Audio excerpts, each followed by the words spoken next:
मैं हूं राहुल शर्मा, आप देख रहे हैं एसपीएन न्यूज। स्वागत है आपका हमारे इस खास प्रोग्राम में। प्रोग्राम की शुरुआत उत्तर प्रदेश विधानसभा चुनाव से। अगले साल उत्तर प्रदेश में विधानसभा चुनाव होने वाले हैं और चुनाव से पहले सभी राजनीतिक पार्टी के जो नेता हैं वो चुनाव जीतने के लिए तमाम तरह की रणनीतियां अपना रहे हैं। लेकिन चुनाव से पहले बीजेपी के नेताओं ने अलग अलग तरह से मोर्चा संभाल लिया है और आपको बता दूं कि इससे कांग्रेस का उत्तर प्रदेश में जो लहर अभी फिलहाल दिखाई दे रही है, जो स्थिति बन रही है, वो भी खत्म हो सकती है, वो भी खत्म होती हुई नजर आ रही है। यानी कि अब आप इस बात से ये समझिए कि बीजेपी के नेताओं ने जो मोर्चा संभाला है उससे कांग्रेस का उत्तर प्रदेश में वो बोलबाला नहीं रहेगा, वो स्थिति नहीं रहेगी जिस स्थिति को, जिस सियासी जमीन को तलाशने में प्रियंका गांधी जुटी हुई है।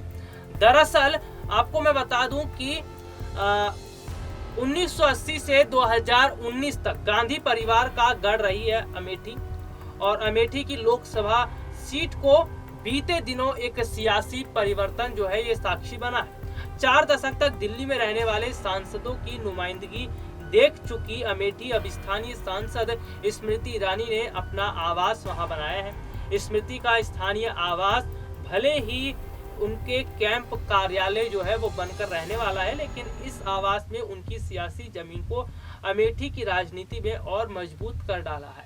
यानी कि ये आप समझिए कि पिछले 4 दशक से दिल्ली में रहने वाले सांसदों की नुमाइंदगी जो है यहाँ पर देखी जा चुकी है और अभी तक अमेठी जो है वो गढ़ रहा है कांग्रेस पार्टी का। यानी कि इस गढ़ में बिल्कुल बीजेपी ने सेंध लगाई और इसका उत्तर प्रदेश के चुनाव में क्या असर पड़ेगा अब आप ये समझिए।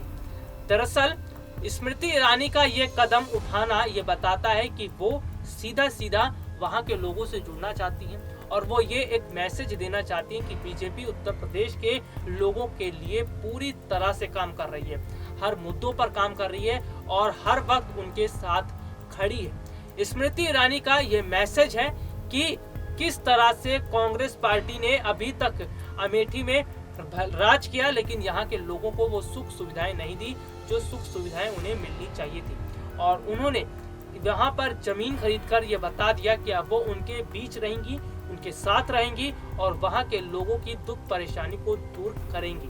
तो ये स्मृति ईरानी का मैसेज, एक तीर से 2 निशाना, एक तो जमीन उन्होंने वहां पर ली और दूसरा सीधा उत्तर प्रदेश चुनाव को ध्यान में रखते हुए उन्होंने कांग्रेस पर निशाना साध दिया। और कांग्रेस जो सियासी जमीन तलाशने में जुटी है उत्तर प्रदेश में, वो भी जमीन अब सिमटती हुई नजर आ रही है क्योंकि जनता सब जानती है। रिपोर्ट्स की तरफ बढ़ते हैं और आपको और जानकारी बताता हूं कि आखिरकार क्या स्थिति है अमेठी की।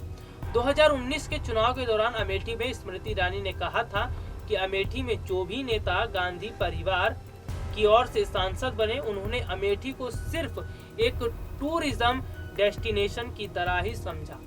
ठीक है, स्मृति ने कहा कि अमेठी को दिल्ली के रिमोट से चलाने की कोशिश होती रही, लेकिन 2019 में अगर वो अमेठी की सांसद बनती है तो यहाँ पर अपना घर बनाएंगे। वायदा अमेठी की जनता से 2019 में किया और वायदा पूरा कर दिया स्मृति ईरानी ने। यानी कि उनका सीधा मैसेज कि वो अमेठी के लोगों के साथ खड़ी है और बीजेपी उत्तर प्रदेश के लोगों के साथ खड़ी है। यानी कि बीजेपी का जो चुनाव है, वोट बैंक है, वो कितना मजबूत हो गया है स्मृति ईरानी के इस कदम से, ये अपने आप में बहुत बड़ी बात है। दरअसल स्मृति ईरानी का ये कदम न सिर्फ बीजेपी के वोट बैंक को बढ़ाएगा बल्कि बीजेपी को उत्तर प्रदेश के जो चुनाव है, विधानसभा चुनाव, उसमें जीत भी दिलाएगा। देखिए, और आपको मैं बता देता हूं कि ये जो है 10.5 बिस्वा जमीन की रजिस्ट्री स्मृति ईरानी ने करवाई है। और स्थिति जो है, देखिए पहले क्या थी गांधी परिवार की, यहाँ पर अमेठी में संजय गांधी बने थे गांधी परिवार के पहले प्रतिनिधि। यानी कि संजय गांधी पहले प्रतिनिधि बने थे गांधी परिवार के यहाँ से। और अगर अमेठी संसदीय सीट का इतिहास देखें तो करीब 4 दशकों तक यह इलाका गांधी परिवार का सबसे बड़ा गढ़ रहा है। अब आप मेरी बातों को बिल्कुल ध्यान से सुनिए और समझिए कि यहाँ पर स्मृति ईरानी का जमीन खरीदना कितना बड़ा सियासी कितना बड़ा एक मैसेज उन्होंने वहां के लोगों को दिया है, और उसके साथ साथ उत्तर प्रदेश चुनाव में क्या इसका फर्क पड़ेगा और कितना बीजेपी को फायदा होगा। तो जैसा कि मैं बात कर रहा था कि अगर अमेठी संसदीय सीट का इतिहास देखें तो करीब 4 दशकों तक यह इलाका गांधी परिवार का सबसे बड़ा गढ़ रहा है। 1980 में यहाँ से पहली बार कांग्रेस के फायर ब्रांड नेता और पूर्व प्रधानमंत्री इंदिरा गांधी के बेटे संजय गांधी चुनाव जीते थे। इसके बाद इस सीट पर 1981 के उपचुनाव में राजीव गांधी को जीत मिली। राजीव ने यहां पर संजय गांधी के निधन के बाद चुनाव लड़ा था। वह 1984, 1989 और 1991 में भी यहां से सांसद बने। इसके बाद कांग्रेस के वरिष्ठ नेता सतीश शर्मा यहां से सांसद बने। 1998 में एक बार यहां पर बीजेपी की ओर से संजय सिन्हा को सांसद चुना गया था। हालांकि 1999 में फिर से कांग्रेस ने इस सीट पर कब्जा किया और सोनिया गांधी यहां से सांसद बनी। इसके बाद साल 2004 से 19 तक राहुल गांधी यहां सांसद रहे, लेकिन 2019 में फेरबदल होता है और यहां की जनता स्मृति ईरानी को वोट करती है। और स्मृति ईरानी को वोट करना ये बताता है कि वहां की जनता ने स्मृति ईरानी पर भरोसा किया और स्मृति ईरानी ने भी अपना वायदा पूरा किया। स्मृति ईरानी लगातार अमेठी के लोगों से जुड़ी रहना चाहती है। वो वहाँ के किसानों से जुड़ना चाहती हैं, वहाँ के युवाओं से जुड़ना चाहती हैं, वहाँ विकास करना चाहती हैं, चाहे स्कूल हो, शिक्षा हो, स्वास्थ्य हो, नई कंपनियों को लगाना हो, तमाम तरीके से काम वहाँ पर करना चाहती है स्मृति ईरानी। और यही वजह है कि स्मृति ईरानी अब अमेठी के लोगों को एक बेहतर अच्छी जो है वो सांसद के तौर पर दिखाई दे रही है। और स्मृति ईरानी जो है वो भी ये बात समझ रही है कि यहाँ के लोगों को अपना बनाकर रखना ही फायदेमंद साबित होगा, क्योंकि यहाँ से दोबारा भी चुनाव लड़ना है। और आगे मैं बात करता हूँ जो उत्तर प्रदेश का समीकरण है वो कैसे बदलेगा। उत्तर प्रदेश का समीकरण इससे बदलेगा कि उन्होंने स्मृति ईरानी ने जो मैसेज दिया है यहाँ पर जमीन खरीदकर और यहाँ के लोगों से जुड़कर, वो ये बताता है कि स्मृति ईरानी ये बताना चाहती हैं कि ना सिर्फ स्मृति ईरानी बल्कि बीजेपी उत्तर प्रदेश में वहाँ के लोगों के लिए काम कर रही है, चाहे वो किसी भी तबके के लिए हो, चाहे वो किसी भी समुदाय से आया तो हर समुदाय के लिए वो काम कर रही है बीजेपी।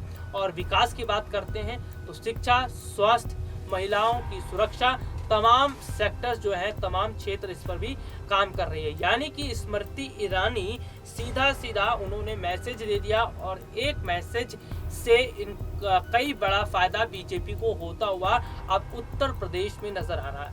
उत्तर प्रदेश का वोट बैंक मजबूत हो रहा है बीजेपी के लिए और इससे बीजेपी के वोट शेयर बढ़ेंगे और बीजेपी को फायदा भी होगा।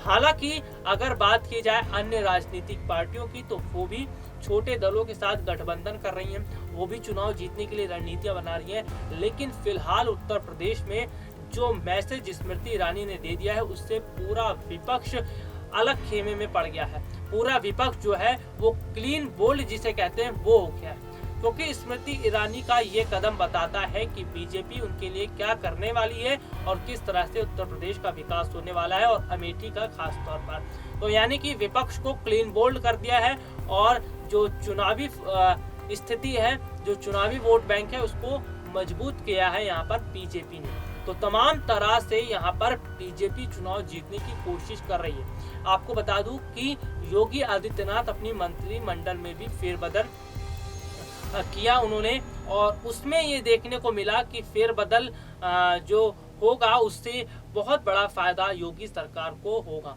हाल ही में एके जो शर्मा है वो बीजेपी में शामिल हुए और बीजेपी इस बात को भली भांति समझ रही है कि उत्तर प्रदेश में सियासी समीकरण किस तरह से बन रहे हैं, किस तरह से बिगड़ रहे हैं और ये समीकरण बनते बिगड़ते रहेंगे। लेकिन बीजेपी का वोट बैंक जिस तरह से मजबूत हो रहा है इससे विपक्षी पार्टियां बिल्कुल क्लीन बोल्ड हो चुकी हैं। फिलहाल के लिए आज मुझे इजाजत दीजिए। नमस्कार।